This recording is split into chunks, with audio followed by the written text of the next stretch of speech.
va faire des bêtises. Ouais, bravo mec. Puis partout dans les coulisses. Cette année, on a co-créé avec les jeunes du CESAD un spectacle de clown. Donc le spectacle s'appelle Oups. Le clown, c'est le plus petit jeu masqué, donc il y a un nez. Et le jeu masqué, c'est un personnage, une créature qui est différente d'un jeu de théâtre classique. Parce que c'est une créature qui a le droit d'interagir avec le public, qui a le droit de faire des choses normalement interdites au théâtre. Ils ont choisi leur propre costume, ils ont fabriqué leur propre nez. Ouais. Donc il y a tout un truc un peu d'hyper-personnalisation du personnage et de la créature qui fait que je pense qu'il y a un investissement et un attachement peut-être supplémentaire.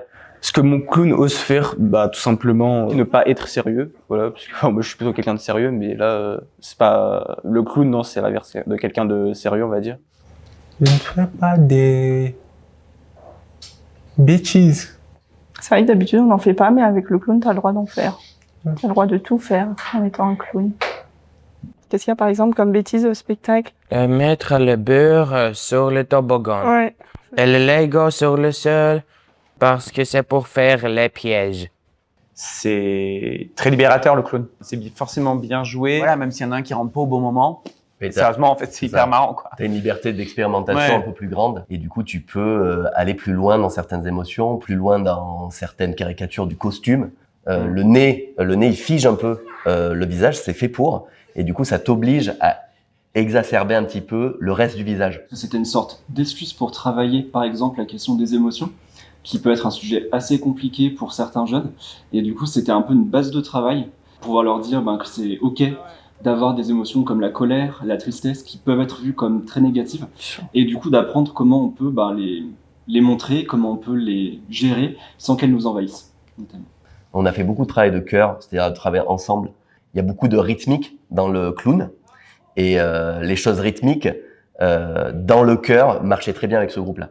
Des choses qui, normalement, dans le clown, prennent du temps, c'est-à-dire trouver sa bonne voix, trouver son bon corps. Avec ce travail de chœur et de rythmique, sont venus plus vite, quoi. Ce que j'ai trouvé marrant, c'est de faire des voix. J'ai joué le rôle de Philippe Catherine. J'ai le droit de dire des petites insultes. Mes parents vont venir me voir pour qu'ils soient morts de rire. On espère, oui, c'est le but. Parce qu'un clown, c'est rigolo quand même. Eh oui, c'est logique. Eh oui. Donc au début, il y avait un peu de réserve et un peu de gêne aussi vis-à-vis du regard des autres chez les jeunes. Et puis au fur et à mesure des séances, il y a une dynamique de groupe qui s'est mise en place. Et il y a un vrai lien de confiance qui s'est créé. Et du coup, on a vu les jeunes un peu plus oser davantage, que ce soit dans la transformation de leur personnage, le changement de posture, le changement de voix. Donc c'était chouette à voir parce que il y a certains jeunes, je pense qu'ils ont osé faire des choses que je pense qu'ils n'auraient pas osé faire peut-être au début des ateliers. Des fois, on propose des exercices, on a l'impression que ça va être hyper compliqué. Et en fait, bam, d'un coup, il y a un truc qui se débloque, ils comprennent. Et c'est de ces exercices-là où on s'est un peu dit, en fait, on va créer un spectacle qui reprend un peu les exercices dans lesquels ils se sont sentis le mieux, quoi. Cours de théâtre, des cours de clown, ça devrait vraiment être quelque chose qui devrait être presque être obligatoire, comme un cours de sport. C'est cette créativité qui est hyper importante pour la vie de tous les jours. Donc le théâtre, ça peut être un bon défi dans une vie, voilà. Et j'incite vraiment les personnes à se lancer dans de l'expérience comme celle-ci. Ça permet vraiment d'arrêter d'avoir une gêne de parler, de s'exprimer, de faire des choses qu'on n'ose pas faire, de sortir un peu de sa coquille et d'un peu plus s'ouvrir aux autres, voilà, je dirais.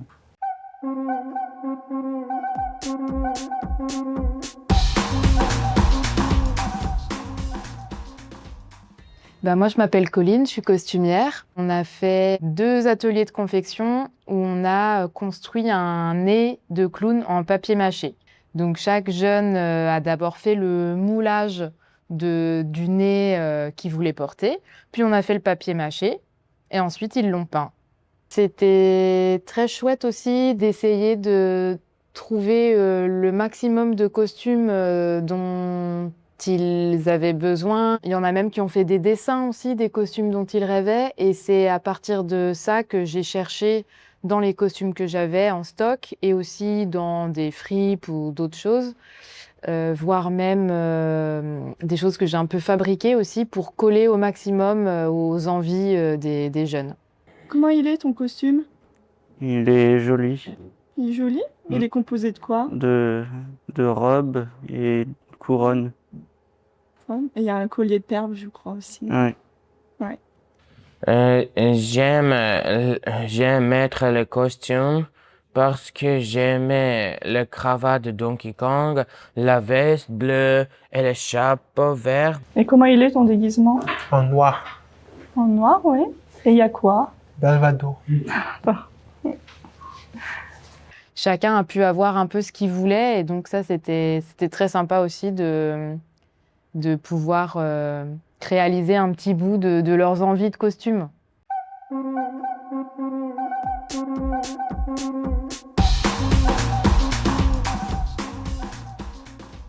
Alors, je m'appelle Nathalie Lottier, je suis graphiste, directrice artistique. L'idée à la fin, c'était d'avoir une affiche et donc la communication du spectacle Oups.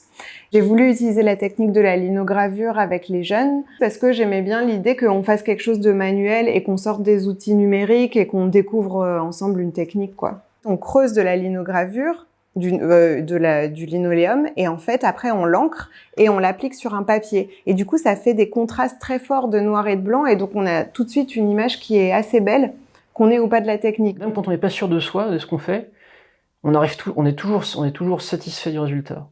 Il y a un résultat qui est singulier, qui est beau en fait, sa singularité en fait justement, quelque chose d'unique en fait, vraiment qui est caractéristique de soi-même. Mais c'est ça qui est beau, c'est ça qui rend bien. J'ai vu des personnes qui, a priori, étaient pas très intéressées par le médium, se découvrir un peu une appétence pour cette technique, donc j'ai trouvé ça chouette.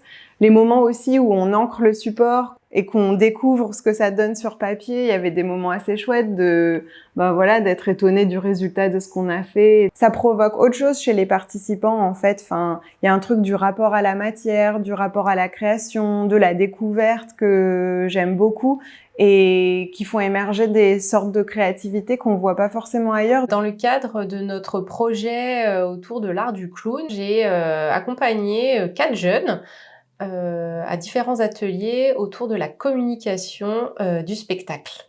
Le premier atelier a été consacré plutôt à une présentation de la communication. Le groupe de jeunes a été plutôt interactif lors de cette séance. On voit que c'est quelque chose qui les a intéressés.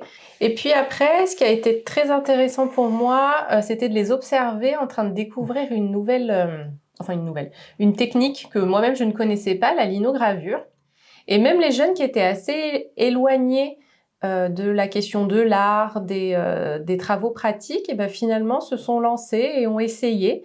Même si on n'est pas un super dessinateur, même si on n'est pas très bon en art ou qu'on ne s'y connaît pas trop, la technique de la linogravure permet quand même d'être en réussite.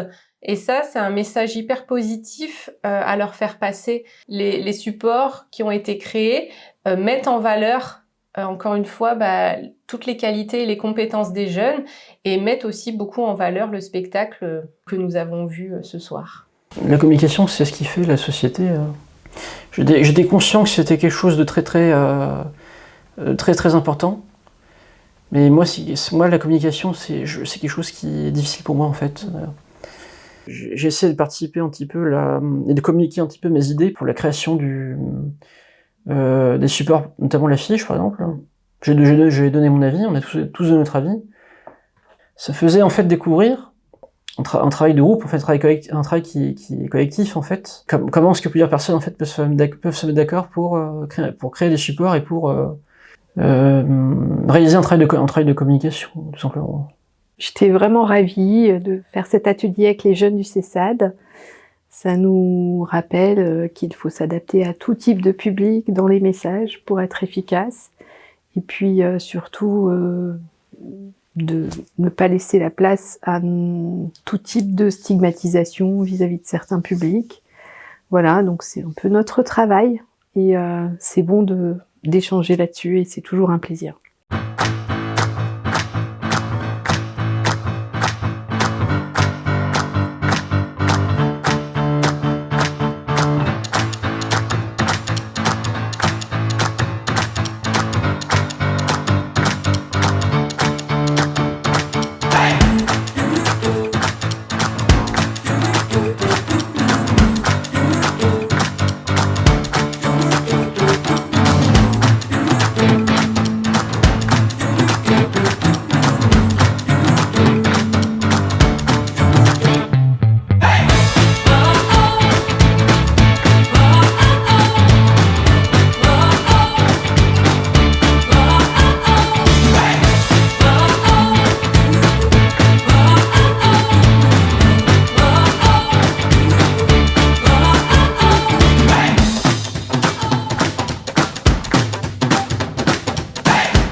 voir comment ça se passe un peu.